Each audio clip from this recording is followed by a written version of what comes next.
here's the touchscreen experience on macOS. This is Sierra. I haven't upgraded to High Sierra yet, but I hardly believe there will be any improvement. A little disclaimer that you, let's see if I can get the dock to show. No, same as with Windows. Let's see. Out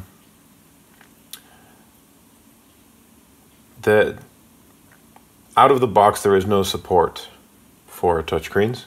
In order to make this work, you need a driver. Mine comes with D-Touch. I'm just going to use the trackpad to show the dock. And mine comes with D-Touch. If it's running, the touchscreen works. Simple as that.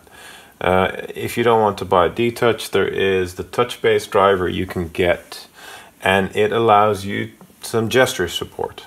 So it is possible to use the macOS in a way so that it appears that it supports multi-touch.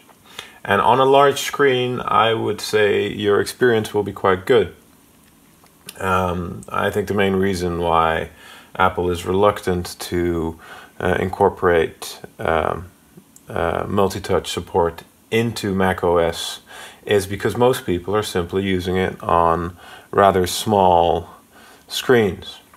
Like, most people are using it on their MacBooks, which are 11-inch or 13-inch or maybe 15-inch, but that's about it. The touch experience for a whole OS on a 15-inch screen is not perfect. It's usable, but you run into issues. Now, on a large screen like this, it is quite okay. You need to be a little bit precise, but it is really not that bad. Let's say I want to tidy up my my desktop a bit here. These screenshots, let's put them here. And where are my here? My screenshots. Boom. These are screenshots. Put them in with the screenshots. That's a screenshot. That's a video that needs to go somewhere. Now let's put them all into, as I like to say, shkil, which is Algerian dialect for crap. So that went quite well, not a problem. The main problem is that you cannot scroll like this, but as you see, you can select multiple things. And if you apply a modifier with your other hand on your keyboard, you can select multiple things like so, and then drag them all away if you so desire. So really, it's not that bad. It's quite good. If you use touch and what I do on my left hand, the trackpad to navigate things, for instance, do this, then it's quite a decent experience. And also, if you, for instance, use iMovie, let's start a new project, whatever, a test project. So to navigate, I'm still using the trackpad. Let's use this. Why is there no... Why is it? Plus button has gone. Oh my god. So drag and drop is not going to work. That's annoying. Now we have something that does have the plus, so that goes down there. And then obviously you can't do things like this because it's not implemented, so you're bound to use those sliders or a key combination. I always forget which one it is. That's alright, arrow up, arrow down. Okay. So it's not bad. Let's see. If you control tap something, you get this. So I want to split the clip, why not? So here I want to split the clip. Is there a shortcut for that? It would be nice. Let's split it here. Split the clip. And then, you know, you can edit stuff like this. It's not super bad. Split the clip there as well. I'm using control tap for a right mouse click. And you can move stuff about. You know, it's usable with touch. especially when you make it a bit bigger. Not that it helps a lot, but voila. So even in applications that are not designed with touch in mind, especially the Apple ones where they like a big no-nonsense interface, it works quite well. It really isn't a bad experience. So it should be, Apple should be able to implement multi-touch, at least support for it in their OS quite easily. And then it's up to people whether they use it on a small screen or a large screen. And how useful they find it. It's the same with Windows. Honestly, Windows 8 doesn't fare much better. It's, you know, they have a few things, but it's not fantastic. I still cannot, just like here, I cannot seem to get the dock to show by only using just touch. So it's really, it's not a lot better. The main thing is that you can scroll. So imagine what you can do if you use that touch-based driver with the gesture support. I'm pretty sure that your touch experience in macOS will be better than your touch experience in Windows 8.1, because the touch experience in Windows 8.1 is really nothing to brag about. It is something that was just slapped on, as far as I'm concerned, and wasn't given too much thought. Okay, here's navigating Windows 8.1. with touch.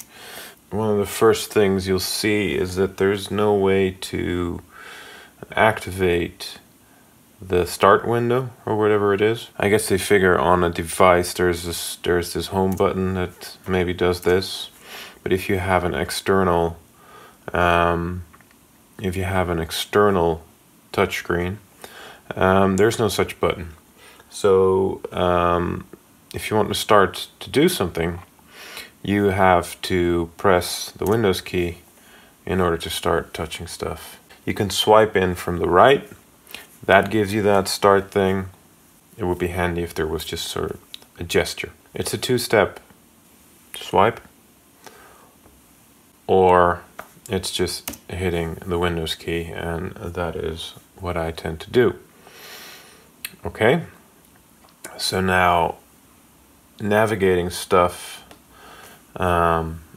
is quite simple. This is not what I wanted to do. I wanted to grab this and move it about.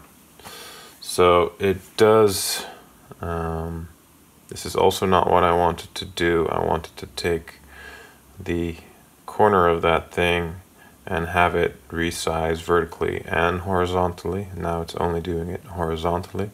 Let's try that again. See, now it works. So it's kind of finicky. Of course, I'm not directly in front of the screen because that's where the camera is. So normally my touches would be a bit more accurate, but it is a bit finicky. So this works. There's nothing to scroll here, so you get this thing. Here you should be able to scroll. Yeah, so this works. That is a great advantage of Windows over Mac, because Mac doesn't support touch. This kind of functionality doesn't happen. Then again, touch support on Windows 8.1 to me feels slapped on for bragging rights. There's no multi-touch gestures really, which is a big shame. And for instance, if you want to perform a right click, the only option you have to perform a right click is a touch and hold. And it is just mind-boggling to me how that idea would even survive the first meeting, let alone all of the updates since to Windows 8.1. The result of this is that that functionality will hinder your work on any DAW, because when you manipulate buttons or parameters or knobs, faders for instance, you tend to touch and hold and then drag things around. Now I have touch and hold disabled, but if you have it enabled, this sort of dialog will come up, which is the right-click dialog. Now, DTouch will or any DAW will probably suppress that, but still, there's a nagging thing going on. In the end, the only thing you can do is turn it off. So there's no right-click functionality. Now there is, if you Windows button click something in a program like Pro Tools, it will actually give the right-click dialog. Over here that doesn't work, you just get the Windows thing. So basically there is no right-click functionality. It is a bit weird, to be honest. So let's go into Chrome or whatever and just browse here. See, this is the main thing that it has over Mac. Only really this. Other than that, there is this gesture to close apps, which is quite handy. I want to escape this, please. Can I escape this? No. I want to escape it. Can I, please? Please? No. Escape button doesn't work. Touch here. Hello? I would like... See, it sucks. To be honest. Can I do this? Can I do that? Let's do start and then... Crazy. Pretty damn crazy. No, I want this to go away. Okay, so this is the touch experience in Windows 8.1. It is not great, but it works. This actually can go. Yeah, it works, is what it does. No, so this doesn't actually work. If you close this, it gets rid of the window, but it doesn't actually close it. So you still have to manually close things, which is fine. But, you know.